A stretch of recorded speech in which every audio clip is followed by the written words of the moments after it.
Esqueci que é só jogar para cima o cadeadinho que a gente fala sem precisar segurar o dedinho. Mas é porque eu já estou fazendo tanta coisa esses dias que eu estou tão cansada e ainda com a cabeça a 1000 por hora por conta dessa questão política, porque realmente eu preocupo com essa questão política. Eu acho que todo brasileiro deveria se preocupar, deveria analisar friamente a situação que nós estamos vivendo hoje. O país está um verdadeiro caos econômico, social, político, né? Porque realmente nos últimos anos, e aí eu não vou penalizar só Lula e Dilma, mas eu começo lá na época de Sarney, que para poder assumir a presidência da República com a morte de Tancredo Neves, teve que fazer uma série de acordos e foi quem trouxe para dentro da política essa proposta de governo de coalizão, mas uma coalizão partidária com menos partidos, mas com um preço muito alto que se pagava a cada parlamentar para votar aquilo que ele gostaria que votasse. E vou dizer mais.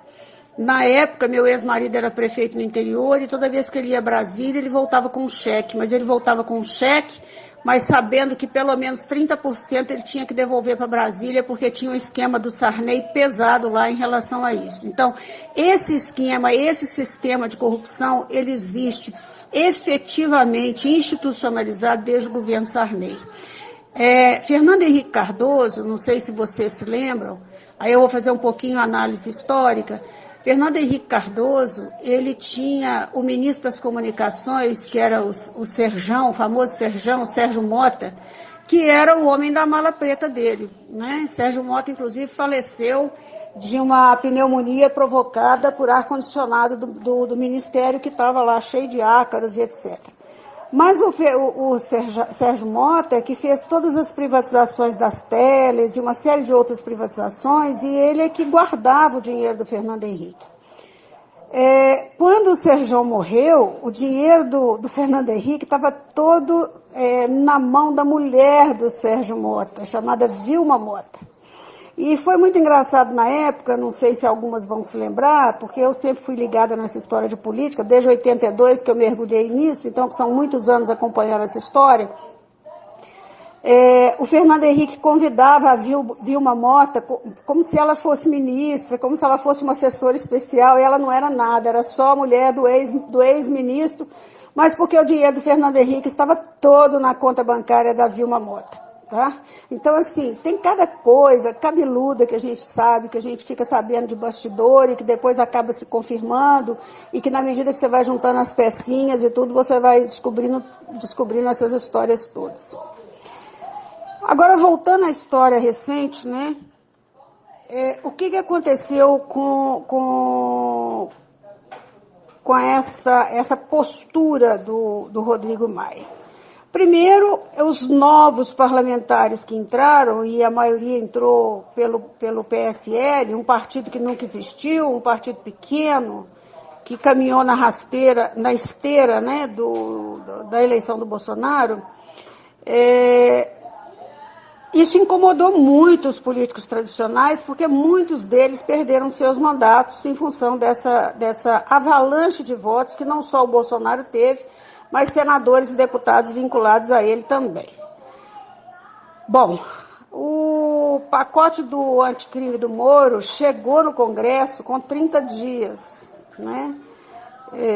A entrada do Sérgio Moro, ele nem entrou na campanha, ele nem se manifestou porque ele era juiz ainda, ele não podia se manifestar.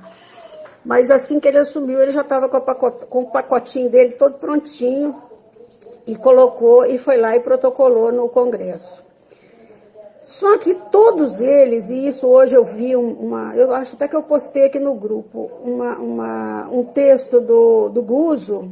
O Guzzo é meio dúbio às vezes ele está a favor, às vezes ele está contra, mas isso é tipo de jornalista, a gente tem que ter espírito crítico. Mas o Guzzo, ele tem uma visão interessante das coisas.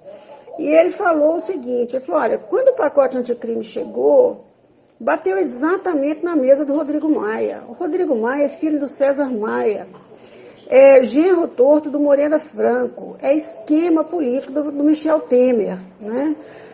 Quantos deputados e senadores do chamado Centrão que são aqueles que estão pressionando o Bolsonaro hoje de uma forma nojenta, asquerosa, aviltante, quantos deles não estão aí com o rabinho preso, morrendo de medo desse pacote aparecer? Na esteira desse pacote vai ter que vir a questão do foro privilegiado, porque nós não podemos ter no país mais de 25 mil pessoas protegidas pelo foro privilegiado. O foro privilegiado deve ser o mesmo que se tem para vereador, só para voz e voto. Então eu posso emitir minhas opiniões enquanto estiver na tribuna parlamentar e posso votar de acordo com a minha consciência, com a minha ideologia, do jeito que eu quiser. Agora, quaisquer outros crimes, eu tenho que responder como cidadão comum. Aliás, o representante do povo deveria ser uma pessoa ilibada, isenta, proba, né? Sem ter a menor possibilidade de estar respondendo a processos. Mas, infelizmente, não é isso que acontece. Então, o pacote do Moro, quando ele chegou, o Bolsonaro estava no meio da sala de cirurgia tirando a bolsa de colostomia. Foi uma pancada no Congresso, né? E isso já deixou o Rodrigo Maia muito assustado, mas muito assustado mesmo, né? Porque ele deve ter percebido que o jogo mudou, a brincadeira não é mais a mesma, né?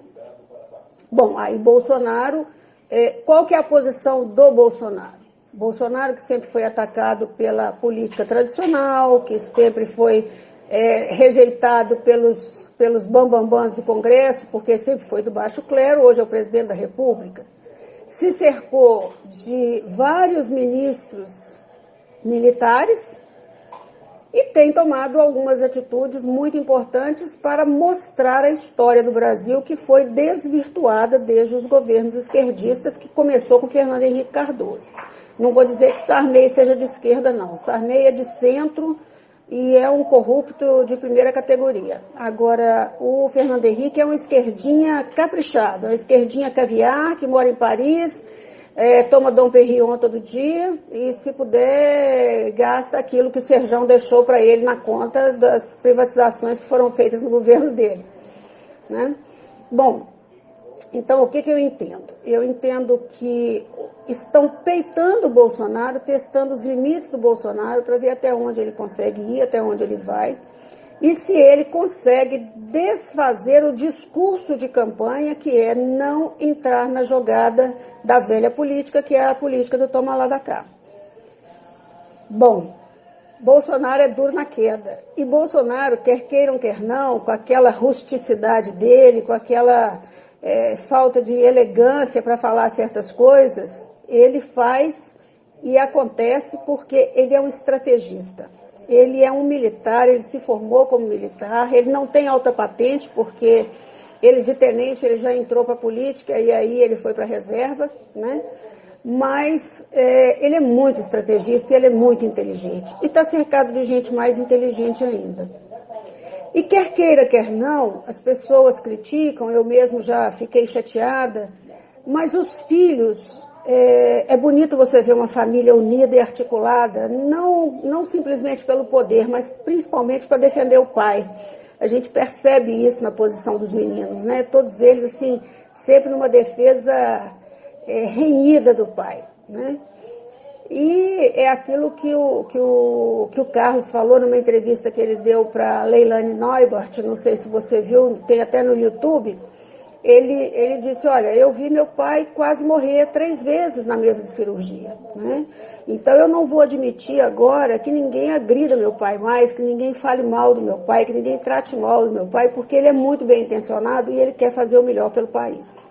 E a gente está acreditando que ele quer fazer mesmo, porque as medidas que ele está tomando e que a equipe dele está tomando sob as orientações dele, porque não se iludam que ninguém faz nada sem ser orientado por ele ou sem ter o aval dele, as medidas realmente, se forem tomadas, vai acontecer exatamente aquilo que o Rodrigo Maia falou há pouco tempo atrás. O Rodrigo Maia disse semana passada assim, olha, se a gente aprovar a reforma da Previdência, o pacote anticrime do Moro, ninguém segura o Bolsonaro mais. Ele vai se reeleger, vai eleger quem ele quiser e vai ficar 30, 40 anos no poder, porque esse país vai mudar. Olha a cretinice do cara de admitir isso. Então, assim, eu acho que o Rodrigo Maia deu vários tiros no próprio pé, Está tendo que recuar, porque realmente está sendo trucidado nas redes sociais, e hoje as redes sociais têm muito mais força do que a mídia tradicional. A mídia tradicional está tentando desmoralizar Bolsonaro, mas cada vez que ela faz isso, ela própria que se desmoraliza. Então eu acho que é um jogo mesmo, é um cabo de guerra, né? Mas o Bolsonaro, como bom militar que é e bom estrategista, ele sabe a hora de avançar e a hora de recuar, porque a arte da guerra é com ele mesmo, né?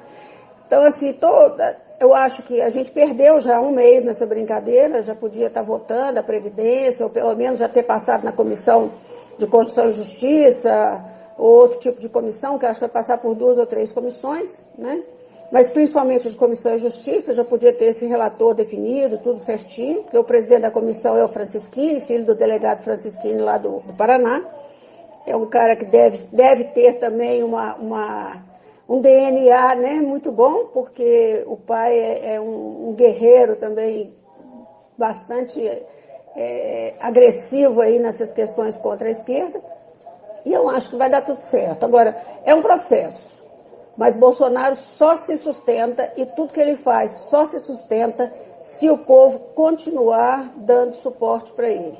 Então nós não podemos ficar entrando no mimimi da esquerda, não podemos acreditar nas falsas notícias plantadas pela mídia tradicional. Pouquíssimos jornalistas como Alexandre Garcia, William Vac, algumas postagens do J.R. Guzzo, né? A gente pode ler. Eu sempre fui uma seguidora do Antagonista, ia até assinar a revista Cruzoé deles, quando eles começaram a bater ao contrário, porque antes bateram na Dilma, no Lula, no PT, até desmontar essa estrutura inteira, de tanto que eles bateram, que eles ajudaram bastante, e agora resolveram bater no Bolsonaro. Então ninguém está entendendo o que está acontecendo com o Antagonista. E eu tenho ido muito nas redes e tenho batido muito com o Cláudio Sequeira, porque o Cláudio, inclusive, eu tenho o WhatsApp dele, a gente conversa pelo WhatsApp. E eu estou brincando muito com ele. Eu falo, cara, não estou entendendo se for não. Você está mudando de lado? Por quê? Agora, essa postura do Guzzo hoje, esse texto que eu acho que eu até postei aqui, ele diz o seguinte: gente, nenhum presidente da República foi tão monitorado, tão perseguido, tão atacado, com menos de 90 dias de poder, de governo. Deixa o cara trabalhar, deixa o cara fazer pelo menos o que tem que ser feito durante um ano, para depois a gente ver se vai dar certo ou não vai. Porque se não der certo, tira, põe outro, elege outro. É o caminho que a gente tem, né? Então, eu acho que nós estamos no caminho certo. Quebrar as asas da esquerda não vai ser fácil, não vai mesmo, porque eles são contra, até para não perder o projeto de poder, e o projeto de poder está se esvaindo pelos dedos da esquerda, né? Eles não seguram mais, e é aquilo que o Maia falou, o projeto da Previdência passando, o anticrime do Moro, e o pacote tributário, que ainda vem logo depois da Previdência, que vai desonerar demais imposto de renda, vai reduzir tributos, uma série de outras coisas que o liberalismo do Paulo Guedes está trazendo, vai marcar a história desse país, né? Sem contar a questão das relações exteriores. O governo hoje está se posicionando ao lado das grandes nações, dos grandes países republicanos e democráticos. Nós precisamos começar a entender qual a diferença entre republicanismo e democracia. São duas coisas bem distintas. Nós temos uma democracia, mas nós não temos relações republicanas no exercício da nossa democracia. E depois desse discurso todo, boa noite para vocês.